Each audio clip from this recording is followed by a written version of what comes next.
If Superman is the story of what we wish we could be, Spider-Man is the story of what we actually are. Because Spider-Man was never about power, he was about pressure, bills, responsibility, guilt, failure. And that all begins with one artist, who almost nobody understood, Steve Ditko. Because while Stan Lee gave Spider-Man his voice, Ditko gave him his soul. And to understand Spider-Man, you first must understand Steve Ditko. Marvel in 1962 was not Marvel yet. It was a small company surviving mostly on monster stories. Stan Lee had written comics since he was a teenager. By his own admission, he was burnt out. He thought comics were disposable entertainment. Then something changed. Fantastic Four succeeded in 1961, but that wasn't enough. Lee wanted something different, something personal, something flawed. He later describes the idea, what if the hero had personal problems, not just villains, life problems? That idea alone would reshape comics forever. The original Spider-Man pitch was rejected for 3 reasons. Teenagers were sidekicks, spiders were considered ugly, heroes weren't supposed to be unlucky. Publisher Martin Goodman reportedly said, "People hate spiders." This is important because Stan Lee realised something critical. Fear created interest. So he made Spider-Man slightly unsettling. Ditko leaned into this heavily.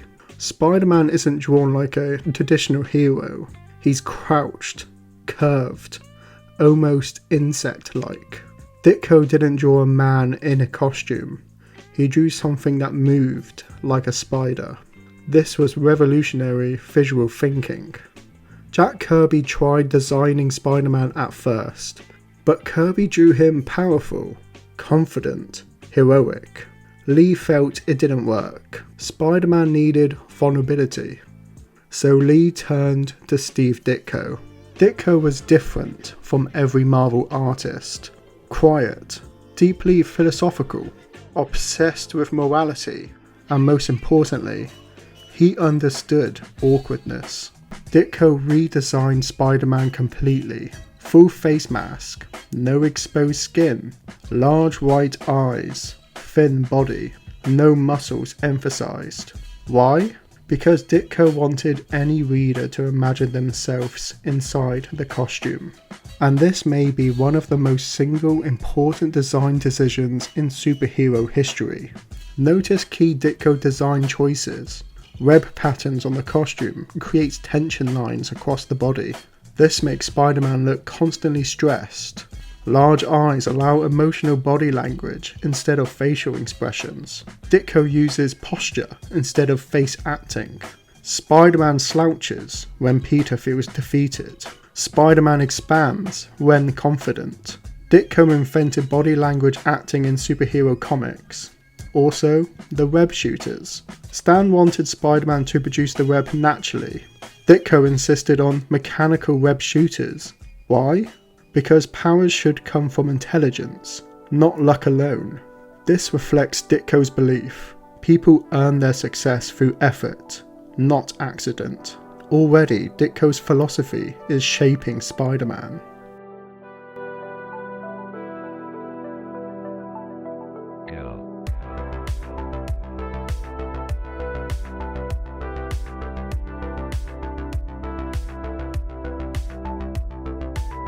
Now we reach the story itself.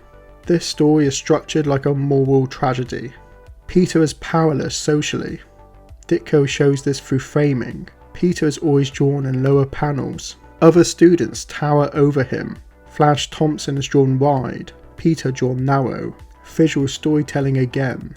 Peter isn't just bullied physically, he's visually diminished. Next comes the spider bite scene. Notice something subtle. Ditko draws the spider almost like fate, descending from above, almost like destiny. But here's the key, the bite isn't portrayed as heroic. Peter gets sick, weak, dizzy. Ditko treats power like radiation poisoning, because in the 1960s, radiation was terrifying, not magical. Next comes the wrestling match, and Peter's first moral failure. This is where Spider-Man becomes physiologically interesting. Peter does not become a hero, he becomes arrogant, he becomes selfish. Ditko shows this visually. Peter stands taller, chin raised, body expand. Confidence becomes ego. Then comes the burglar scene, possibly the most important single moment in Marvel history. The guard asks Peter to stop the thief. Peter refuses. The dialogue is famous, but what matters more is Ditko's staging. Peter is drawn in full mask, face hidden, moral ambiguity.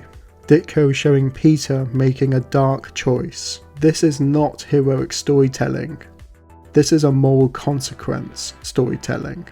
Next is Uncle Ben's death. Most artists would show violence. Ditko shows the aftermath. Police lights, stillness, shock.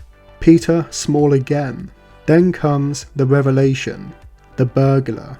Peter's body language collapse. Ditko draws him physically smaller than ever.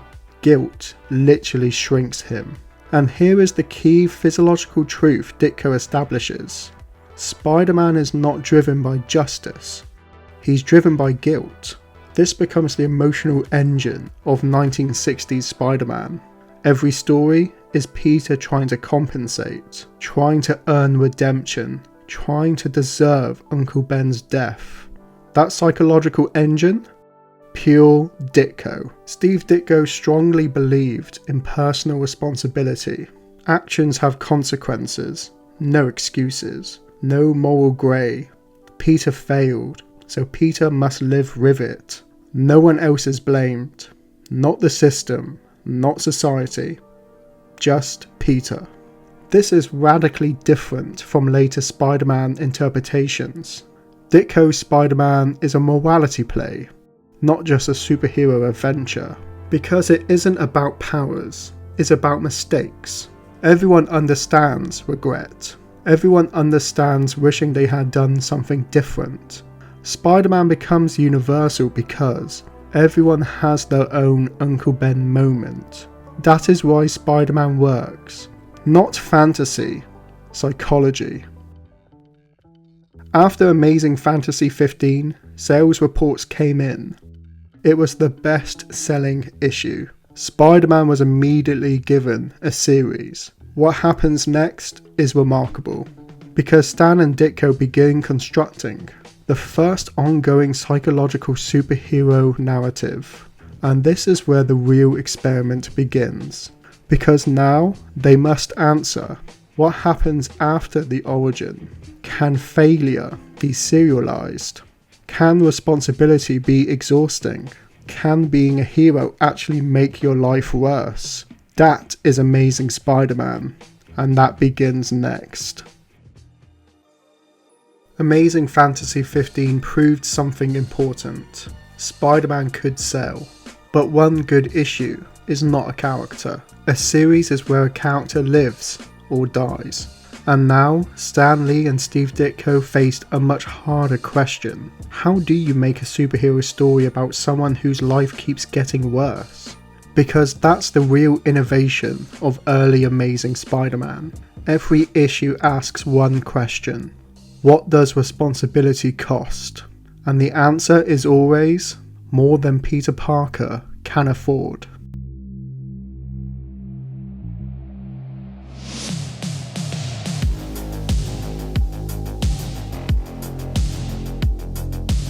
This issue establishes 3 pillars of Spider-Man storytelling: public disinterest, financial struggles, and social isolation. And it introduces perhaps the most important supporting character, J. Jonah Jameson. Jameson is not just comic relief. He represents something deeper, society's fear of the uncontrolled power. Notice Ditko's visual choices. Jameson is drawn loud, big gestures, explosive posture, always leaning forward aggressively. Peter, by contrast, withdrawn, shoulders inward, eyes down. Jameson isn't just a character, he's pressure, and Ditko constantly frames Peter visually trapped by him. Jameson becomes the voice of public anxiety. What if Spider-Man turns bad? This is genius writing. Because Jameson isn't evil, he's wrong for understandable reasons, which makes him believable. Also in Amazing Spider-Man number 1, Peter tries to join the Fantastic Four. Why? Money, not heroism. This is important. Spider-Man was the first superhero whose motivation included rent. That grounded the character psychologically. And when the Fantastic Four reject him, Ditko draws Peter walking away alone. Again, isolation. Ditko constantly reinforces this. Peter exists outside of normal society. The villain of this issue is the Chameleon, the master of disguise. Symbolically, identity anxiety. Peter is already struggling with, who am I? Peter Parker? Spider-Man? A failure? A hero? The Chameleon externalizes this anxiety. Ditko loved psychologically mirroring villains. This becomes a pattern. Every villain reflects Peter in some way.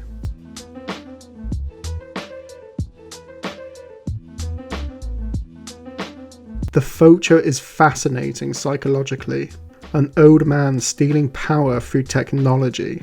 Why an old villain? Because Ditko understood something powerful. Teenagers fear becoming irrelevant. Adults fear becoming weak. The future embodies aging anxiety. Also note Ditko's design. Sharp angles, bird-like neck, predatory posture, almost skeletal. Ditko's villains often look slightly uncomfortable to look at. Not power fantasies, nightmares. Ditko's fight scenes differ from Kirby. Jack Kirby equals explosive power. Ditko equals problem solving. Spider-Man rarely wins through strength. He wins through positioning, timing, improvisation, intelligence. Spider-Man fights like a thinking person, not a warrior, and this made him relatable.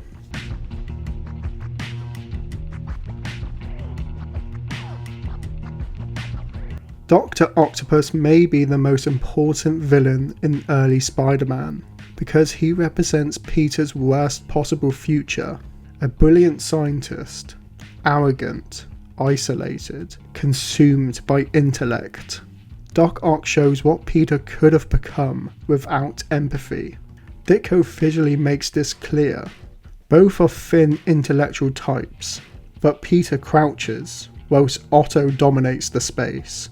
Peter uses intellect reasonably. Otto uses it selfishly. This is the Ditko morality again. Intelligence without ethics becomes monstrosity. Doc Ock also introduces something new. Spider-Man can lose, and he does, repeatedly. This becomes essential to Spider-Man's storytelling. Victory was never easy, because responsibility isn't easy.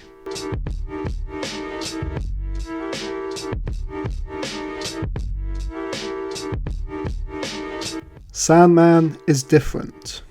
Not theatrical, not psychological, just a criminal. But Ditko does something subtle. He makes Sandman blue collar, a working class criminal, not a mastermind. This adds realism. Crime isn't always dramatic. Sometimes it's desperation. Marvel now begins grounding its villains socially. DC villains often felt mythological. Marvel villains felt urban.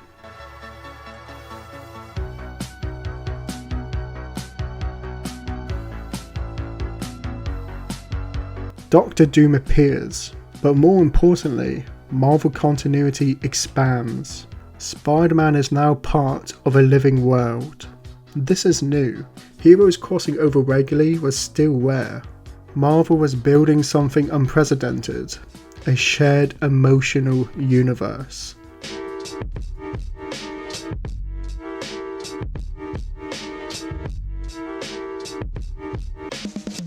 The Lizard is one of Ditko's deepest villains, Dr. Kurt Connors, a good man with a bad transformation, science gone wrong. This fits Ditko's recurring theme, the divided self.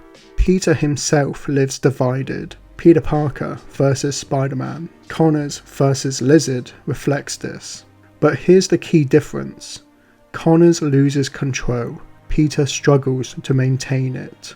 Spider-Man becomes the story of self-control.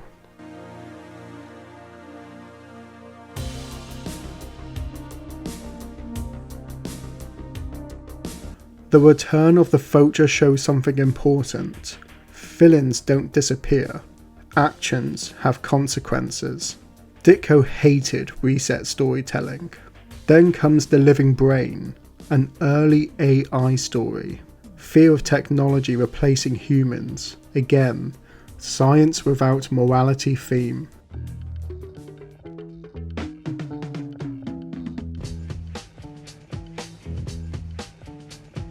Electro is interesting. He gains power, but gains no maturity. Ditko shows power reveals character. It doesn't improve it.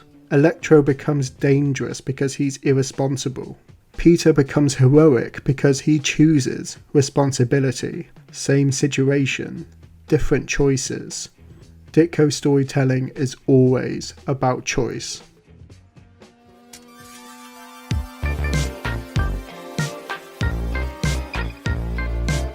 This issue deepens Marvel's crime world. Organized crime, power structures, street hierarchy. This makes Spider-Man feel unique. He's not fighting alien conquerors, he's fighting in the city. Urban storytelling begins defining Spider-Man permanently.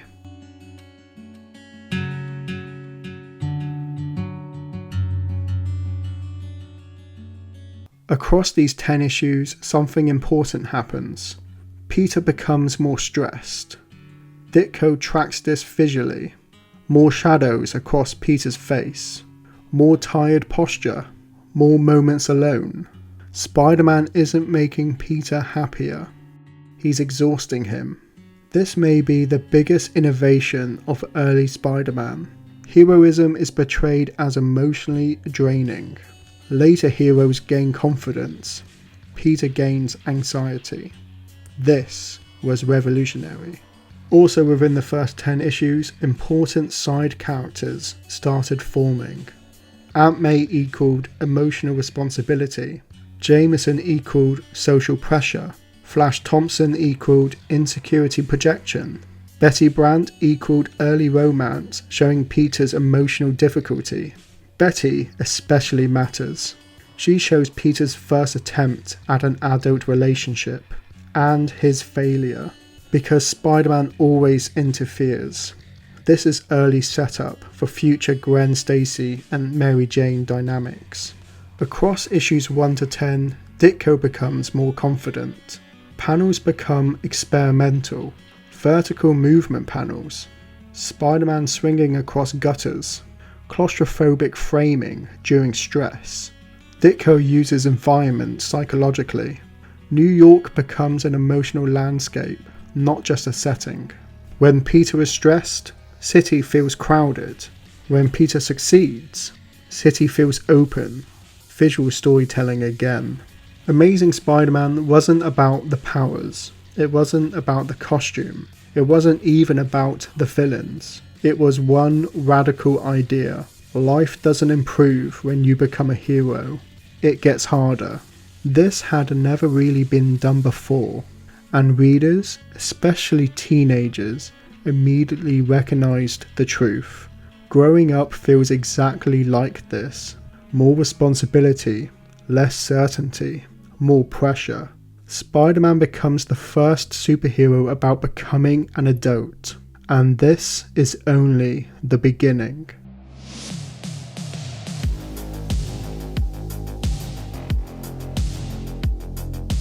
By issue 11, something changes in Amazing Spider-Man. The stories become heavier. The villains become more psychological. Peter becomes more tired. And the tone becomes more tense. because this is where Steve Ditko begins pushing Spider-Man away from simple superhero adventures into something closer to a psychological drama. And behind the scenes, Stan Lee and Steve Ditko are beginning to disagree about the direction of the character. That tension begins appearing inside the stories themselves.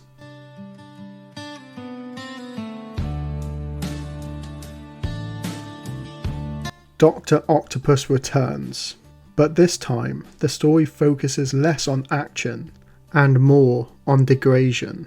Doc Ock doesn't just fight Spider-Man, he defeats him publicly. Ditko stages this carefully. Spider-Man is drawn off balance, arms tangled, body compressed. Ock dominates panel space. This matters psychologically. This is the first time Spider-Man feels outclassed, not just challenged. Peter begins doubting himself, and this becomes key to their rivalry. Doc Ock attacks Peter's confidence, not just his body. Doc Ock begins a pattern. Ditko loved villains who thought they were morally right, not insane, not chaotic, but convinced of their superiority. This reflects Ditko's growing objectivist philosophy. The greatest danger is not evil people, it's rational people with bad values.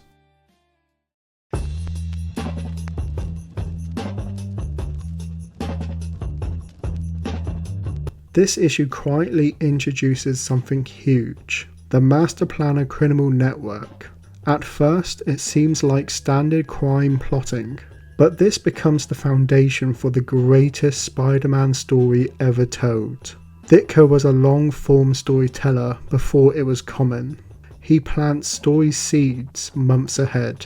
Marvel continuity wasn't just a shared universe, it was serialized consequences.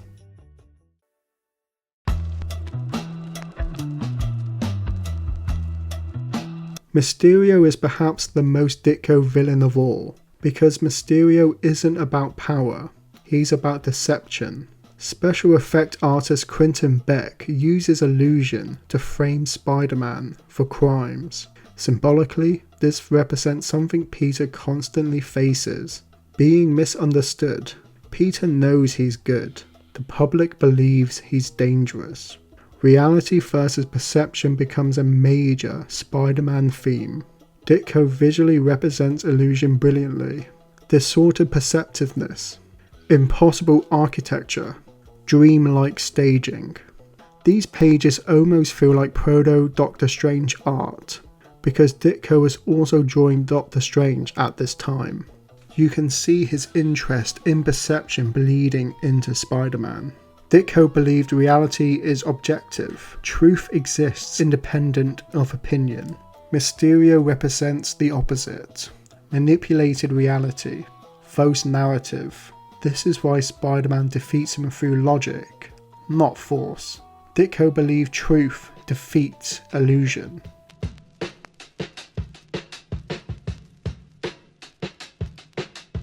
This is where everything changes. The Green Goblin is different from previous villains. He's theatrical, unpredictable, tactical, but most importantly, his identity is hidden. This becomes the central mystery of Ditko's later run, and here's something many readers miss. Ditko was already planning Norman Osborn clues. Goblin isn't random. Ditko liked logical mystery construction. Every major villain should feel traceable through evidence. This becomes one of the biggest Stan vs. Ditko conflicts later. Stan preferred dramatic surprise. Ditko preferred logical inevitability. This disagreement would eventually end their partnership.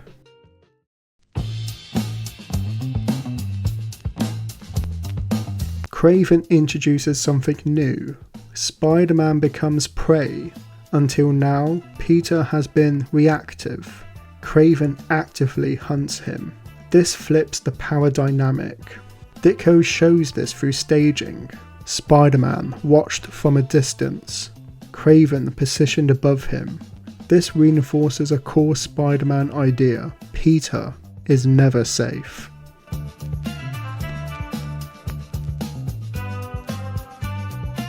Spider-Man crosses into the wider Marvel universe again, but psychologically, this enforces something important. Spider-Man is small in a big world. Unlike other heroes, Peter doesn't feel central. He feels like he's barely keeping up. This humility becomes part of the Spider-Man's appeal.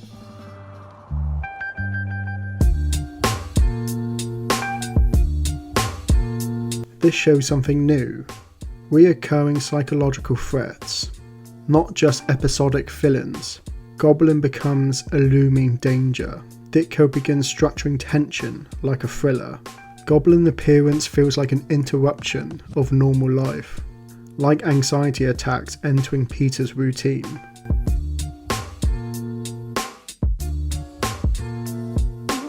Villains begin working together.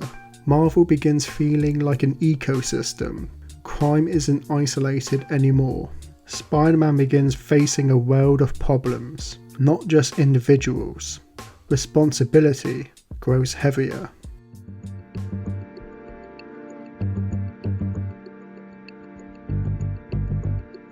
This is psychologically crucial. Peter attempts to stop being Spider-Man. Why? Exhaustion, stress, fear for Aunt May, financial pressure. And this may be Ditko's most realistic idea. Responsibility feels optional until you try to walk away. Peter cannot stop, because guilt won't allow it. Ditko shows this visually. Peter trying normal life, but constantly framed alone. Spider-Man isn't a job, it's a psychological burden.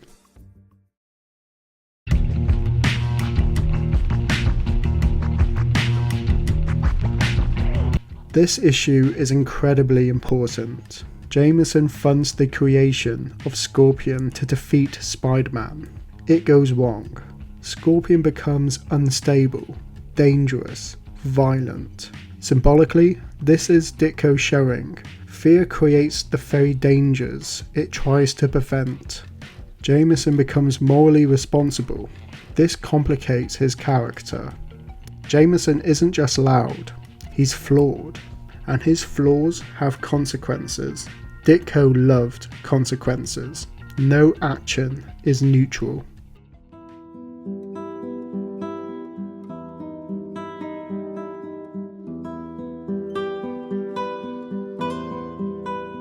Across issues 11 through 20, Peter's life becomes harder. School pressure increases. Romantic complications increase. Money problems worsen. Villains become more dangerous. This is intentional escalation. Ditko is testing Peter psychologically. Can someone remain moral under the increasing pressure?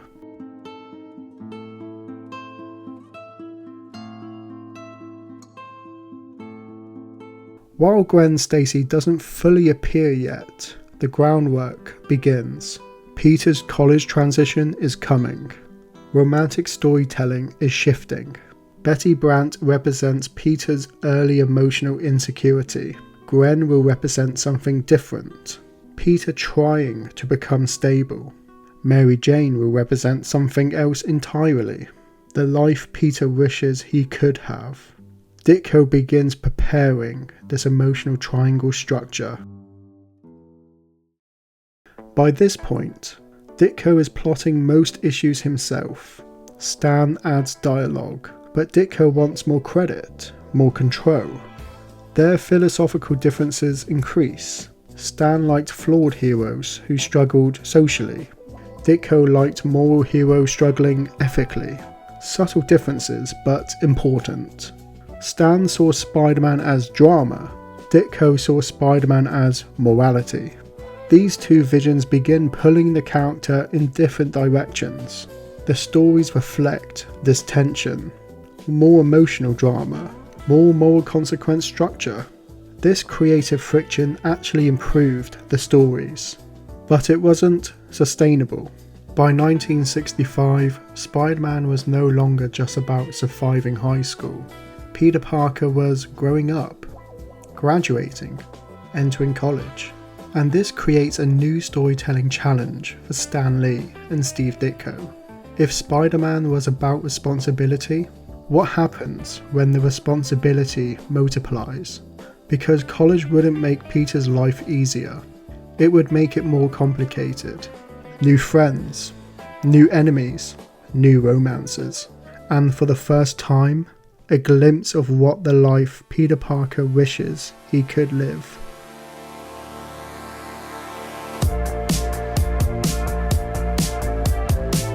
The Beetle represents something different from early villains. He's not emotional, he's not theatrical, he's professional. Ditko begins introducing criminals motivated by profit rather than ego. Why? Because Peter himself is motivated partly by money pressures. This creates uncomfortable parallels. Ditko loved subtle mirroring. The Beetle uses technology for profit. Peter uses technology for survival. Same tools, different morality. Peter entering college changes everything.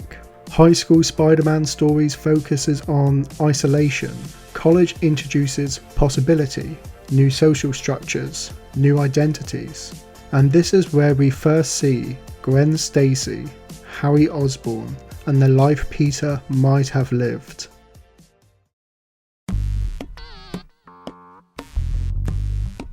This issue looks strange on the surface, but Ditko is experimenting. He begins pushing villain designs into more exaggerated territory, because psychologically, Peter's world is becoming more chaotic. Ditko often uses strange villains when Peter's life becomes unstable. The visual chaos reflects internal stress. Modern readers often misunderstand early Gwen Stacy. She was not originally written as the perfect tragic girlfriend. In fact, early Gwen is sharp, proud, sometimes even slightly cold. Why? Because Ditko wrote Gwen as socially confident. Everything Peter is not. Notice her body language. Ditko draws Gwen upright, stable posture, direct eye contact. She exists comfortably in the world. Peter does not. Their early interactions show friction. Gwen initially sees Peter as aloof. Peter is actually just overwhelmed. This is classic Ditko social psychology. Miscommunication caused by insecurity. Harry is also important. Unlike Flash Thompson, Harry is not aggressive. He's insecure, rich, but emotionally unsure. Harry represents something important. Money doesn't solve identity problems. Peter sees Harry as someone who should be happy. Harry shows that insecurity exists everywhere. This grounds the social world further. Mary Jane Watson is one of the most interesting slow introductions in comics, because she doesn't fully appear yet. She exists as Aunt May's constant suggestion, a running joke, a mystery. Ditko deliberately avoids showing her face. Why? Because anticipation is storytelling. Stan Lee loved this device, but Ditko uses it psychologically. The ideal of Mary Jane becomes symbolic. The life Peter never has time for. Fun, freedom, social ease. Everything Spider-Man prevents. Mary Jane becomes the embodiment of life without responsibility. This is crucial to understanding her role later. Gwen equals stability.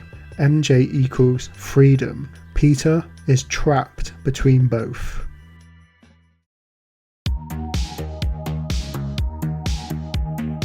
The Green Goblin returns again, but Ditko begins tightening the mystery. Subtle clues appear, behaviour patterns, business connections. Ditko believed mysteries should be solvable. He reportedly intended Norman Osborn from early on, because Norman fits Ditko's themes: powerful man, strong will, moral blindness. Stan preferred surprise drama. Ditko preferred logical narrative. This disagreement grows here.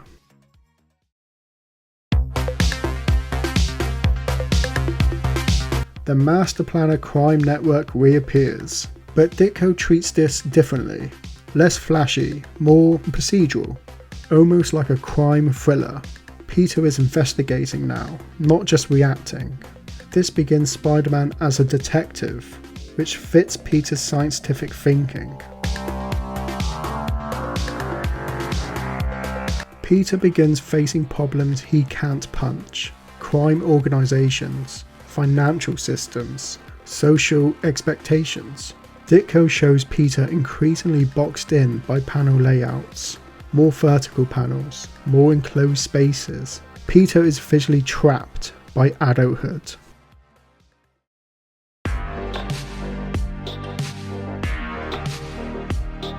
Crime Master represents organized evil, code, calculated, unlike Goblin's chaos. Ditko's contrast types of threats were chaos villains or system villains. Peter must navigate both. This reflects real adulthood. Some problems are unpredictable, whilst others are structural. Responsibility means facing both.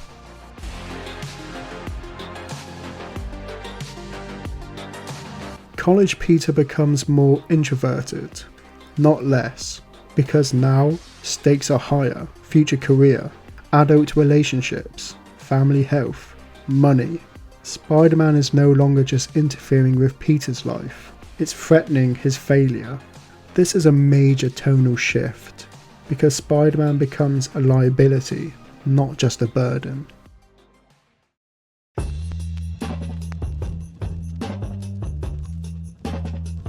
The Goblin mystery keeps resurfacing.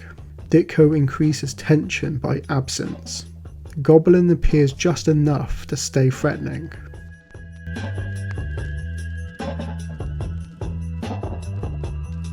Motor Man is important because he's connected to Liz Allen, Peter's past, now colliding with the present.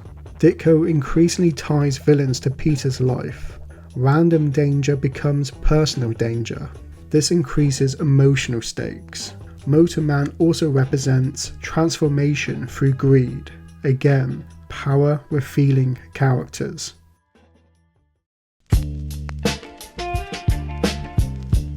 Jameson's mistake returns. Ditko reinforces his core belief: consequences don't just disappear, they accumulate. Jameson must live with creating Scorpion, just like Peter must live without Uncle Ben. Everyone carries their past.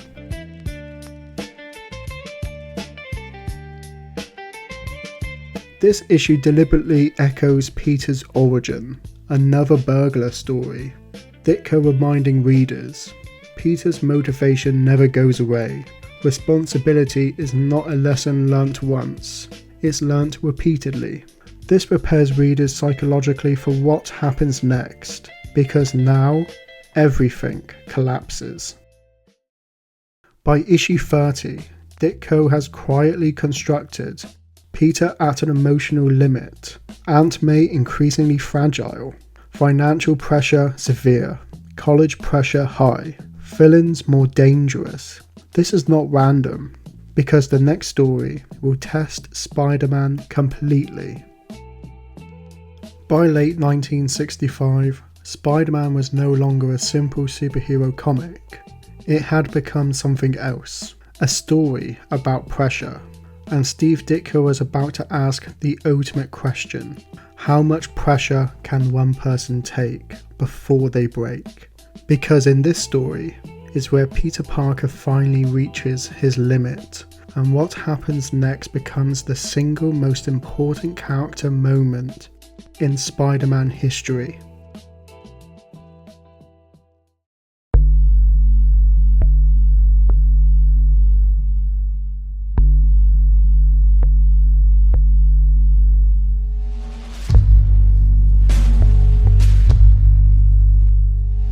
This issue begins with Peter overwhelmed, school stress, money problems, Aunt May's worsening health, Spider-Man's failures. Ditko visually shows Peter deteriorating, heavy shadows under his eyes, slouched posture, more moments of isolation. Peter isn't heroic here, he's exhausted. And this is important. Ditko shows that burnout is part of responsibility. This may be the first superhero comic to show psychological fatigue this realistically. This is also where Gwen Stacy becomes more prominent. Harry becomes Peter's first real college friend, and Peter begins experiencing something new, belonging, but he can't fully participate because Spider-Man keeps pulling him away. This becomes the tragedy of Peter Parker. He earns a normal life, he just never gets to live it. The criminal mastermind behind the crime network is revealed, Dr. Octopus. This is perfect thematically, because Doc Ock is Peter's intellectual opposite. Peter uses intelligence to help, Ock uses intelligence to control. Ditko again reinforcing, power reflects values, same gift, different character. And this is where the story becomes deeply personal. Aunt May is dying, and the only thing that might save her is something Spider-Man must retrieve. This is key, because Peter isn't fighting for the city, he's fighting for his family. Ditko grounds heroism in personal stakes. This is why Spider-Man feels real, because Peter isn't motivated by abstract justice, he's motivated by love.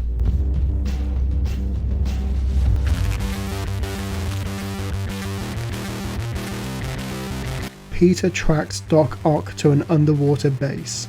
Ditko makes this environment claustrophobic. Metal corridors, narrow passageways, heavy machinery. Ditko wants readers to feel the pressure physically. Peter is entering a mechanical labyrinth. Symbolically, Peter is trapped inside responsibility itself. Peter retrieves the serum he needs, but then disaster happens. Heavy machinery collapses. Spider-Man is trapped, pinned under tons of steel. Water slowly rising. Escape impossible. And now we reach the most famous scene.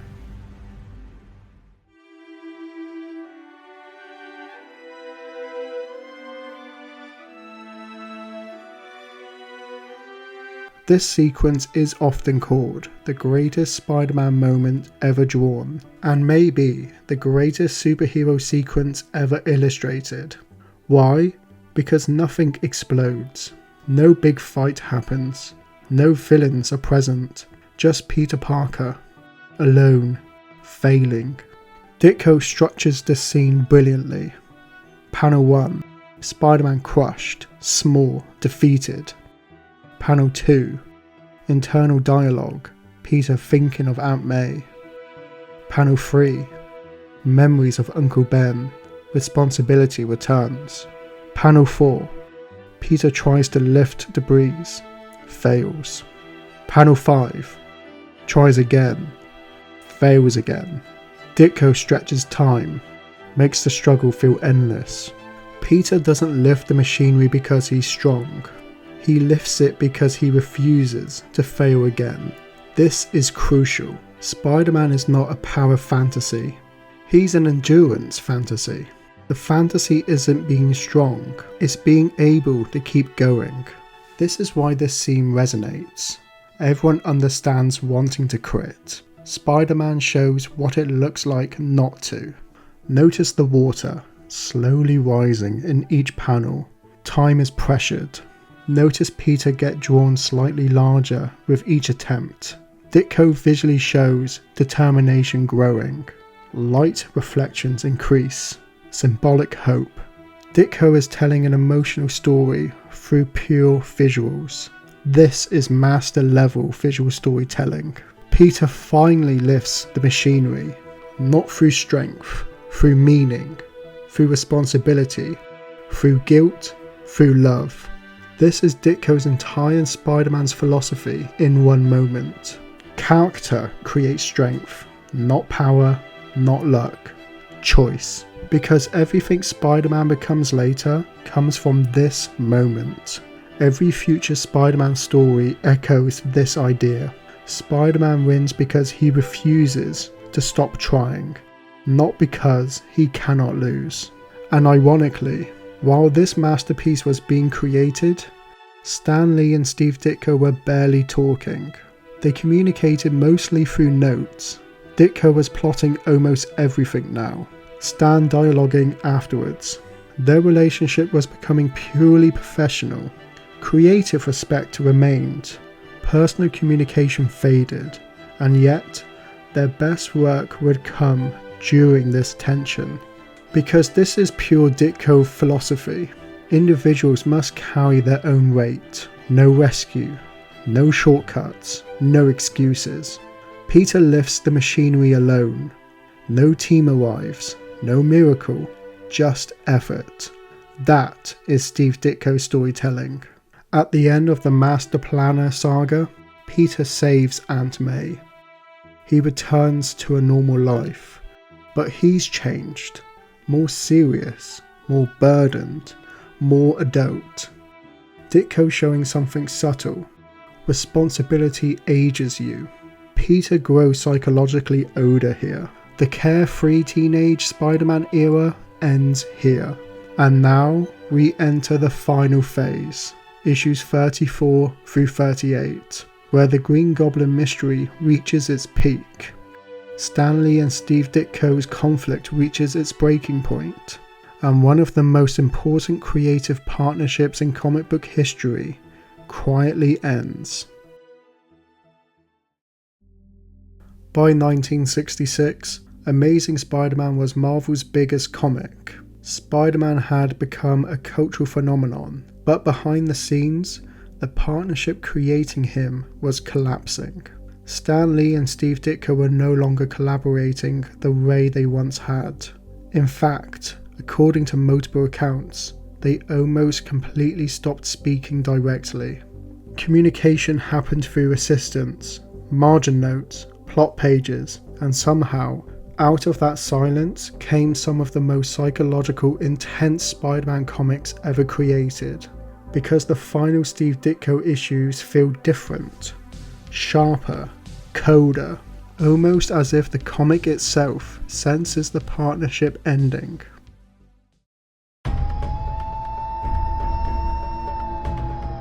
Kraven returns, but this story isn't really about Kraven, it's about exhaustion. Peter is constantly watched, hunted, observed. Ditko increasingly frames Spider-Man through windows, rooftops, and distant angles. The city itself begins feeling hostile. This reflects Peter's psychological state. He feels trapped.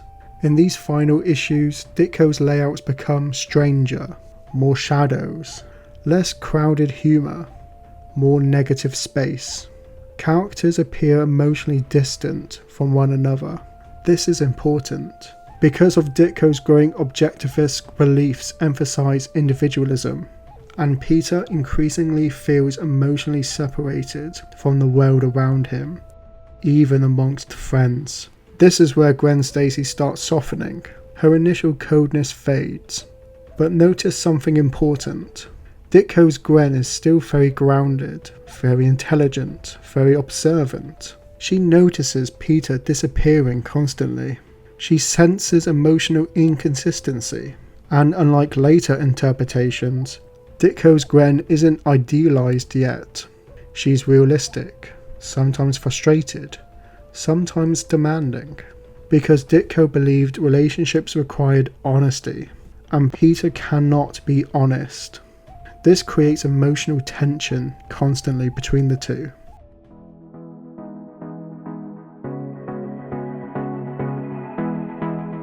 Motor Man returns, and once again Ditko emphasizes transformation through selfish desire. Many Ditko villains share one trait. They pursue power without moral discipline, and their bodies reflect moral corruption. Motor Man becomes physically monstrous. Doc Ock becomes consumed by machinery. Goblin becomes madness. Ditko emphasizes ethics visually. Bad choices deform people.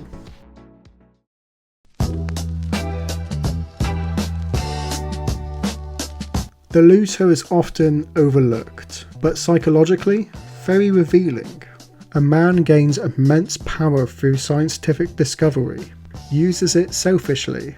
Ditko repeatedly returns to the same core principle. Power without responsibility destroys character. This isn't accidental repetition. This is philosophical consistency. And now we've reached the real conflict of the series, because at this point, Spider-Man belonged to two creators with fundamentally different worldviews. Stan Lee believed characters should be emotionally dramatic, messy, humanly flawed. Ditko believed characters should be morally defined, choices matter, ethics are objective. This tension worked beautifully for years, until the Green Goblin mystery. Ditko reportedly believed the Goblin should logically be Norman Osborn. The clues already pointed there. To Ditko, mystery stories should reward attention. Stan reportedly preferred a more dramatic surprise. This disagreement became symbolic of their entire partnership. Stan prioritized emotional payoff. Ditko prioritized structural logic. Neither was wrong, but they were incompatible creatively.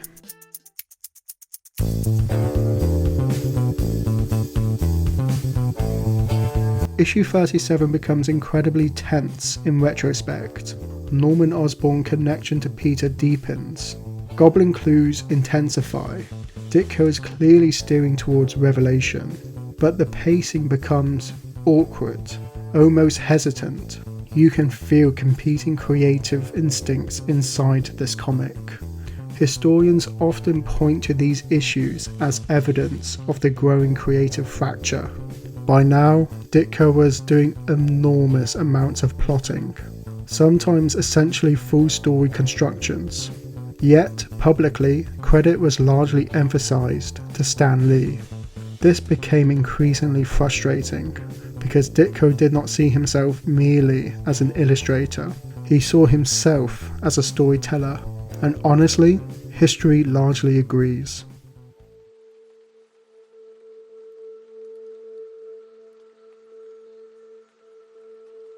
And then suddenly, Steve Ditko leaves Marvel. No public announcement, no dramatic farewell, no final interview, just gone. Issue 38 becomes his last Spider-Man comic. The issue itself feels strange emotionally. The Goblin suffers temporary amnesia. The conflict pauses rather than concludes, which makes sense because Ditko himself was leaving before the story was truly resolved. John Romita Sr. would take over immediately afterwards, and Spider-Man would change forever. John Romita Sr.'s Spider-Man becomes cleaner, more romantic, more socially confident. Peter becomes more attractive. The world becomes brighter. MJ becomes glamorous. Gwen becomes idealized. This version of Spider-Man becomes massively popular, but psychologically, something changes. Ditko's Spider-Man feels anxious. Romita's Spider-Man feels aspirational. Neither is bad, but they are fundamentally different emotional experiences. Steve Ditko's Spider-Man still works today and it still feels unique because Steve Ditko understood loneliness unusually well. His Spider-Man stories consistently feel like a person trying to hold life together, not a superhero balancing adventure. That distinction mattered. Ditko's stories are fundamentally about internal pressure, and no later version could ever quite capture that same emotional texture. Together, Stan Lee and Steve Ditko accidentally reinvented superheroes. They introduced psychological realism, serialized emotional continuity, flawed protagonists, consequential storytelling, visual anxiety, urban heroism. The modern superhero genre begins here, not with gods, not with fantasies, but a nervous teenager from Queens trying desperately not to fail the people he loves. Spider-Man endures because the character contains both creators. Stan Lee gave Spider-Man humanity, Steve Ditko gave Spider-Man consequences, and together they created a hero defined not by strength, but by responsibility. A hero who fails constantly, struggles constantly, but keeps going anyway, because in the end, Spider-Man was never really about swinging through New York. It was about getting back up, and that is why, more than 60 years later, Peter Parker still matters.